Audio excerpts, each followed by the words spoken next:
مبارک شه.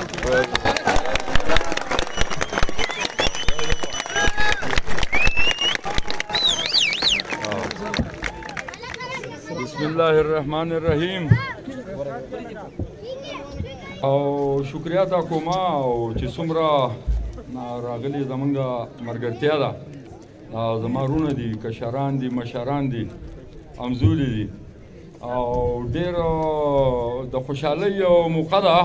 او که په دې ټایم باندې زه د هر سړي جدا جدا نوم والم نو بیا به هم په درځنو مې هېر کړي او په لانجه به واوړم. نو زه د زړه د کومې نه تاسو ته په خیرالی ویم او د مغار باغ ته په راتګ باندې د خپل خاندان او خپل وروڼو او خپلې ملګرتیا د طرفه چې یاره دا په همیشه لیول باندې زمونږ د دې قام او زما د دې کور او د کډې دوه درې کسه د خدمت په میدان باندې ولاړې، نو زه په دې باندې الله تعالی ډېر زیات شکرګزار یم. او په دې موقع باندې زیات خو څه ویل غواړم نه، مشرانو ډېر انتظار کړی دی، خو یو څو خبرې چې هغه ضرور به کول غواړو. او دا څومره هلکان چې زه اکثرین همدا زمونږ شامل کړي کسان دي او په دې باغه کې چې یاره کم د 98 نه عمران خان په خپل بنفس نفیس راغلی او زمونږ په دمغار باغ کې چې دی هغه لکه په خپل لاس باندې د تحریک انصاف دا کومه جنډه اوچته کړې وه. نو زه فخر کوم په دې باندې او ډېر پکې د الله د طرفه هم دي چې یقین وکړه دا څومره ټایم چې زما د دې ارګنایزیشن په دې اکټیویټیز کې حصه نه ده اخیستې او خاموشي وه. مال الله توفیق نه راکړی چې یاره زه لکه مطلب دا دی چې زما وټ بل چا لتلی. نو زما د تره زوی ولاړ دی اقبال احمد کاکا چې دی دا زمونږ مشر دی او دا یعنی زه د مسلم لیگ ضلعي صدر وم چې ما ته د په ډایس باندې د عمران خان دا وټ ته په ښکاره والی ولې چې بحیثیت یو پولیټیکل ورکر چې دی نو د ټولو نه ما ته د خپل ووټ اهمیت معلوم دی چې دا د څومره اهمیت وړ دی. دا به یو مظلوم لا مرګرتیا کوي او د مظلوم لاس به نسي چې هغه د ظالم د ظلم نه خلاص کړي او د یو ظالم د سرکوبۍ دپاره به دا ووټ استعمالیږي. د دو سره به و او په دې درو به ګرځېدو که خدای ماله موقع راکړه زه بل د ټوریزم معلوم الحمدلله خان صاحب چې کومه واده کړې وه هغه د هغه نظریې او د هغه ورکر د هغه ټیم هغه پوره کړې ده. دویمه خبره دا ده چې یو سړی د خپل لیډر سره د هغه په حکمرانۍ کې مخلصه پاتې نه شي. ستاسو په خیال د قوم منتخب کېدو نه بعد به مخلص یې ستاسو په سر به بیا سودا کوي، بیا به دا خبره کوي چې زما دونه مجبوري ده چې زه چاته نشم ویلی. مجبوري څه ده؟ مجبوري دا ده که تا غټه غلطي کړې ته به جیل ته لاړ شې، که د هغې نه غټه غلطي دې کړې ته به پانسي شې، خو ستا به یو کردار پاتې شي، ستا به یو نوم پاتې شي، ستا به په قبر باندې مزاري، ستا به خلک عزت کوي. خو دا کم بېغیرتوب کم بېعزتي چې تا د دې قوم کړې دا به انشاءالله پاک پروای تعالی ژوند درکوي. ملګرو یوه خبره کوم، نن د دې درنې کډې د دیرې ته موږ راغلي یو. زه د دې مشران چې دي داجي د هغو کم نور تره زامان او کم فیملی چې ده زه هغو ته دا خبره کوم پاکستان تحریک انصاف دا د عزت پارټي ده، دا د ورکر پارټي ده، دا د غریب پارټي ده، دا د مظلوم پارټي ده، دا د 24 کروڑ عوام پارټي ده. الحمدلله تاسو خپل کور ته رالی په هغه وخت کې کله چې تاسو دا تحریک شروع کړو مونږ ډېر واړه وو، مونږ په څلورم پنځم کې سبق وی. محمد زیب خان ته زه اکثر ویم زه چې کله په ګوري باغ کې ما سبق ویل اولنی عمران خان ما ستا په تیره کې لیدلی نو زه د خپلو ملګرو انتهایي شکریه ادا کوم انشاءالله چې د عزت ځای هغه به ستاسو وي او انشاءالله موږ ستاسو سره دا وعده کوو پاکستان تحریک انصاف کم مخلص خلک چې هغه به انشاءالله د خپل نظریې او د لیډر سره ولاړ چې عمران خان په جیل کې دی، سیاسي لیډر به خامخا جیل لري، دی به جیل تېروي.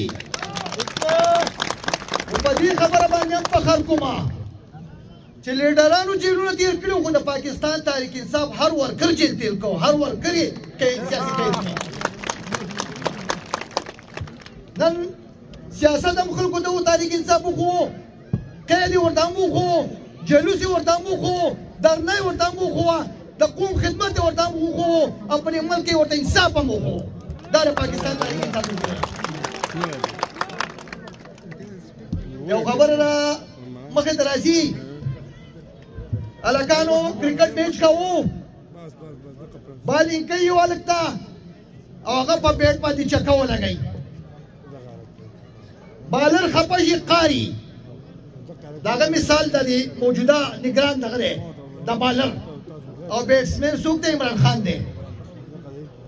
نو خپې وله وتړي، وایي ودرېږه وس کوو، د هغه په خپو تړلو باندې هم چکه ولګوي. هغه موجوده حکومت موجوده کوم سټاپ چې دی هغه له ښه کار ورشي، راشي نه دا دواړه لاس وله وتړي، دا بیټ وله په دې لاس کې نشي ورکړی، د هغه په هغې هم چکه ولګوي. هله کاره راشي بیټ دې ولدي ځمکې دې راپرېږدي. عمران خان سره دې دا چل وکړو. خو زه دا یوه خبره کومه، که ته زما نه بیټ والې خو زما د پیسې داسې کارونه دي په ما چوټ به پکې کوي چوټ. نو مختصر خبرې خو انشاءالله که خیري تاسو به په دې حقیقي ازادۍ کې د عمران خان سره شانه به شانه ولاړ یې او که نه انشاءالله ولاړ به یې. دا کم کاندیډیټان چې دي که هغه زمونږ حمیدالرحمن خان دی او چمته نښې ده، تاسو ته خوب پته ده چې دې بې ضمیره پي ډي ایم به والو او د هغې دا کم نور اقاګان چې دي دې زمونږ نه بیډ نشان هم اخیستی دی، خو چونکې بیډ نه موږ ته به هر نشان عمران خان یې او که نه به ایمان یې ووایئ، یي به او که نه یي به د عمران خان مرګتیا به کوئ انشاءالله. دا خپل کاندیډیټان به کامیابوئ. د حمیدالرحمن چمټه نښه ده او د سهیل سلطان خان چې زمونږ د انیپور د هغه بیزه نښه ده او زمونږ دې علاقې بل هغه خو بر علاقې زمونږ. نو انشاءالله که خیري دا خپل دواړه کسان به کامیابوئ، په ایمان یې ووایئ، شانه به ورسره ولاړ یئ، د عمران خان مرګتیا به کوئ. نو زه یو څو نارې وهمه، ما ته جواب راکوئ، ځکه چې نور دوی به خبرې کوي او ټیم ډېر کم دی. زه به ناره وایم او تاسو وایئ قیدي نمبر 804. ٹھیک ده که نه؟ سب کا جگری سب کا یار. زه پیاز خان ته په تحریک انصاف کې په شمولیت باندې مبارکباد ورکوم او د هغه نه دا هیله لرم چې انشاءالله دی به زموږ سره اوږه په اوږه باندې ولاړي. ملګرو په 8 فروری باندې تاسو خپل ووټ د سهیل سلطان او د حمید خان په حق کې استعمال کوي. دا د خان صاحب ووټ دی، د خان صاحب دپاره د یو نښه بیزه ده د ان او د پی کې چمټه ده. ولې چې وایي په ښکرو ونه وهي نو خبره دا ده کله چې سهیل سلطان ته نښه نه وه میلاو نو زه ته خبر هم دی ته را نه و خبر. یو ما ته چا کال وکړې ستا هغه ملګري دی خو بیزه ورکړه، هلکه ما ایله یې وله صحیح نښه ورکړه، ایله صحیح نښه ورکړه. د بل نه خبر شو یې پریپان یې وله ورکړه، د بل نه خبر شو ما یاره دغه یې وله ورکړه څه ورته وایي چمټه یې وله ورکړه. هلکه ما دا خو هغه نښې دي چې د دې سره زمونږ د بچپن نه واسطه ده که نه ده، دا به زمونږ نه خطا شي. دا خدای او په خیر کا ایله بیله و برجي خانه را کوله چېرته بل او مرچکۍ پکې لا اچي وخورې